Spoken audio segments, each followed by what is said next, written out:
Hello, good morning friends. आज मैं आपके साथ अपना पिछला टॉपिक ही लेके आ रही हूँ।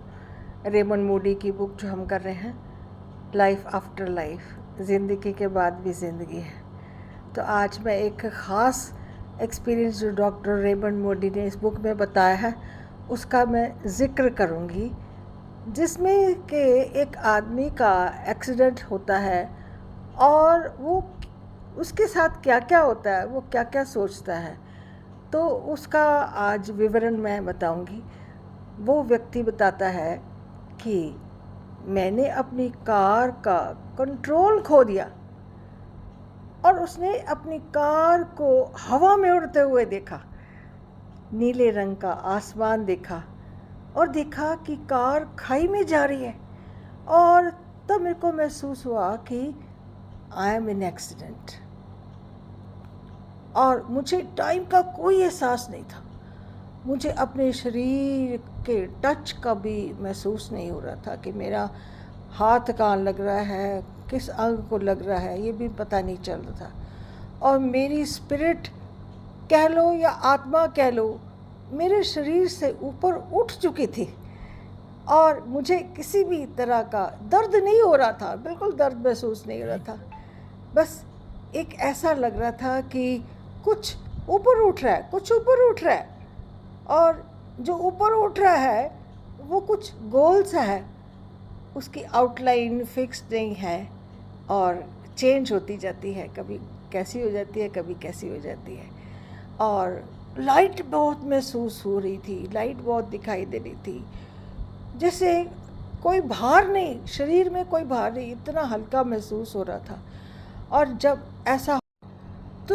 ऐसा हो रहा था तो मेरी आत्मा असमंजस में थी कि मैं कहाँ हूँ और कहाँ जा रहा हूँ। ऐसा लग रहा था कि वक्त बस अब रुक गया। एक्सीडेंट के शुरू में और एक्सीडेंट के अंत में टाइम बहुत इतना फास्ट गुजरा कि मैं बता नहीं सकता। जो कार थी वो किनारे से दूर जा रही थी और कार को जाने में टाइम ज़्यादा लग रहा था। वक्त का कार के साथ कोई मेरे को ताल्लुक़ नहीं नज़र आया, उसका कोई लिंक नहीं नज़र आया। और ये जो हो रहा था उसको बताने के लिए मेरे पास शब्द नहीं थे।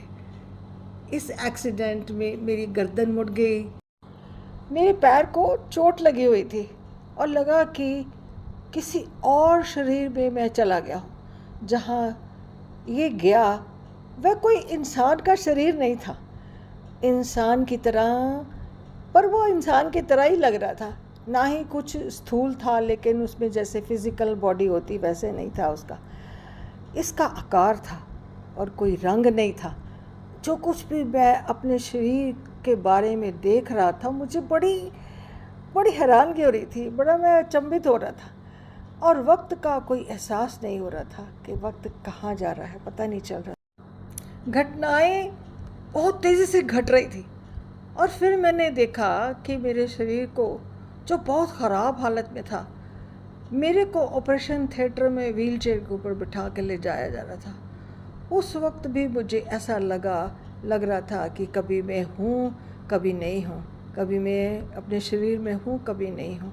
और तब मैंने अपने आप को एक स्पिरिचुअल बीइंग में देखा जिसके अलग अलग पार्ट्स हैं। मैं अपने शरीर को देखकर, मैंने अपने शरीर को 10 गज़ की दूरी से दिखाई दिया। मैंने देख रही थी कि मेरा शरीर जो है 10 गज़ की दूरी पर है। मेरे को अपना शरीर एक बॉल जैसा दिखाई दिया और उसमें कोई सेंसेशन नहीं थी और ना कोई टेम्परेचर का, गर्मी सर्दी का एहसास हो रहा था कि मेरे को सर्दी लग रही है या गर्मी लग रही है। पर कईयों को मरने के बाद अपने हाथ पैर दिखाई देते हैं, चीज़ें, बातें, ये सब अच्छी तरह से दिखाई दे रही थी, उनकी समझ आ रही थी।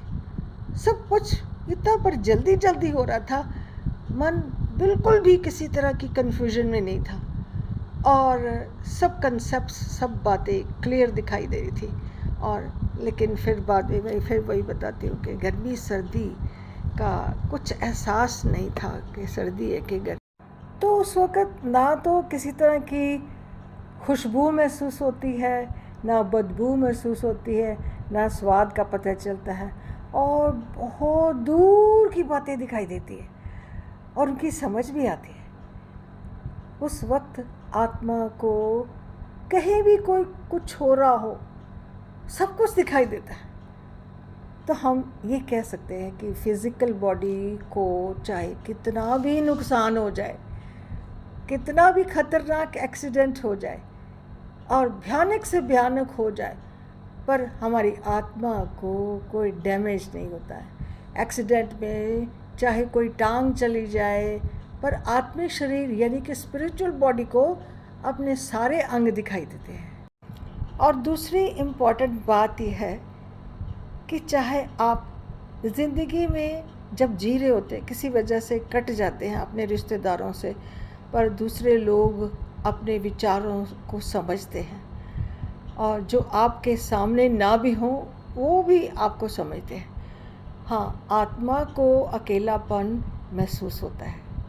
ये फीलिंग इतनी गहरी होती है जब आत्मा ऊपर से अपने शरीर को देखती है कि डॉक्टर्स नर्सेस मेरे शरीर के ऊपर काम कर रहे हैं हॉस्पिटल में, तो उनको बोलती है कि ऐसा करो, ऐसा मत करो, और सुनते नहीं। उस वक्त लगता है कि मैं इतना अकेला हो गया हूँ कि मेरे को कोई सुन ही नहीं रहा, मेरे को कोई समझ ही नहीं रहा। और तब उस वक्त फैमिली से दूर होते हैं, कोई पास नहीं होता और किसी को सुनता नहीं, कोई किसी को हम दिखते नहीं। वो अकेलापन जो होता है इतना गहरा होता है, जो मरने के बाद आत्मा को महसूस होता है। उसको लगता है कि मेरी अब अलग ही दुनिया है। तो तब से वो उस वक़्त वो डिप्रेशन में चली जाती है। डिप्रेशन में इसलिए चली जाती है क्योंकि उनके पास कुछ कोई होता नहीं है, समझाने वाला नहीं होता, कहीं से प्यार कोई देने वाला नहीं होता। क्योंकि चाहे आत्मा हो चाहे इंसान जिस भी फॉर्म में है, हर एक को प्यार चाहिए, लेकिन ये कुछ देर के लिए ही होता है। उसके पश्चात थोड़ी देर के बाद जब आपका ट्रांजिशन पीरियड चल रहा होता है, तो दूसरी आत्माएं, चाहे वो आपके रिश्तेदार हों, चाहे आपके फ्रेंड्स हों, जिनको आप प्यार करते थे, वो जो चले गए हैं वो आते हैं, वो आपकी आत्मा को सहलाते हैं, आपको हौसला देते हैं। तो दोस्तों, मेरी आपको आज की वीडियो कैसी लगी मेरे को प्लीज़ फीडबैक दीजिए। मेरे यूट्यूब चैनल में मेरा फॉलो करें, शेयर करें, सब्सक्राइब करें, और मेरा फेसबुक पेज जो है उसको शेयर करें और फॉलो करें। Thank you.